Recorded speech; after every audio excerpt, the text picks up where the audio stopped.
the tentacles of the border stretched everywhere, and even right here in New York City, you guys found you guys had a lot of people showing up. But you didn't just cover the border; you also did a lot of politics. Yep. Which brings us to our next story, because Tim Walz, the former VP candidate for the Democrat Party, thank God they lost, right? When you see this footage. Here's Tim Walz with, now I think he's positioning himself to be considered as a presidential candidate in 4 years. He's trying to be taken more seriously now. Right. Well, this clip proves it. Watch. Maybe it's time for us to be a little meaner. Maybe it's time for us to be a little more fierce. Because we have to ferociously push back on this. And again, I'll speak to my teacher colleagues in here. The thing that bothers a teacher more than anything is to watch a bully, to watch this bully and to stop it. And when it's a child, you talk to them and you tell them why bullying's wrong. But when it's adult like Donald Trump, you bully out of him back. You push back. Damn it, we should be able to have some fun and be joyful. And I mean, they're so cool with the F-bombs and the S-bombs and dropping all the curse words. That really makes them cool, I think. Yeah, actually, I think we have a little montage of the F-bombs. This is part of their strategy.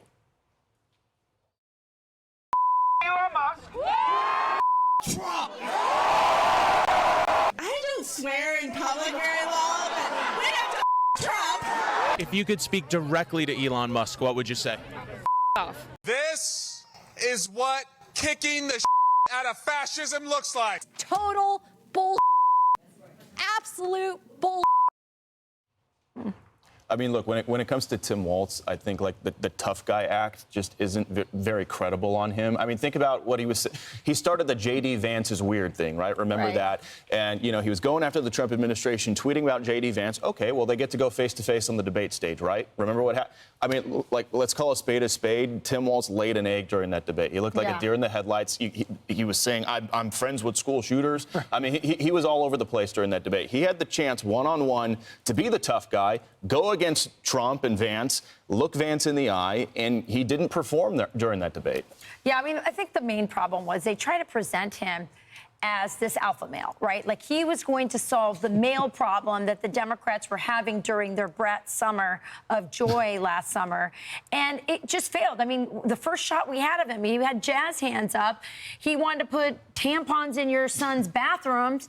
And then, I mean, just to put a point on the weirdness of this guy, which was the irony, right? The projection of J.D. Vance is weird.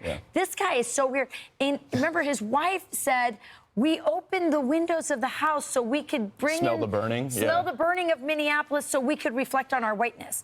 These are strange people. And so, I mean, I wonder if the Democrats have learned their lesson, Charlie, from the last time. Maybe this should not be the standard bearer of the male problem that they have in the Democrat Party, or maybe he's just going to push forward. I really would have loved to have been in that Democrat strategy meeting where they were sitting around there like, okay, we got Tim Walz. So what's our weakness here? Okay, he's really weird. So we need to come right out of the gate and call J.D. Vance weird. I think this is our only strategy.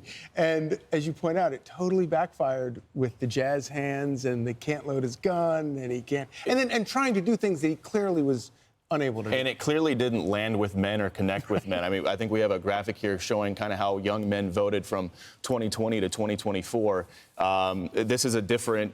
This is from Democrats apparently, you know, pondering how they can win men back. But young men shifted to the Trump-Vance ticket, and I mean. Tim Walz is still out there in the headline. Okay, here we got it right here. So in 2020, Joe Biden won young men by a 7-point margin. 2024, Trump won them by 8. That's a 15-point swing. So clearly, Tim Walz didn't solve the connecting with the male issue. Probably didn't help that he couldn't load his gun. Now he's out there calling ICE the modern-day Gestapo at a graduation ceremony of all places. And shockingly, a camo hat that said Harris Waltz on it did not solve the problem. But that is the point. They always just thought they saw it as like, you know, aesthetics, right? Like I just put on a camo hat, I pick up a gun that I can't even load, and somehow you're going to buy that I care about men. I'm Steve Doocy. I'm Brian Kilmeade. And I'm Ainsley Earhart. And click here to subscribe to the Fox News YouTube page to catch our hottest interviews and most compelling analysis.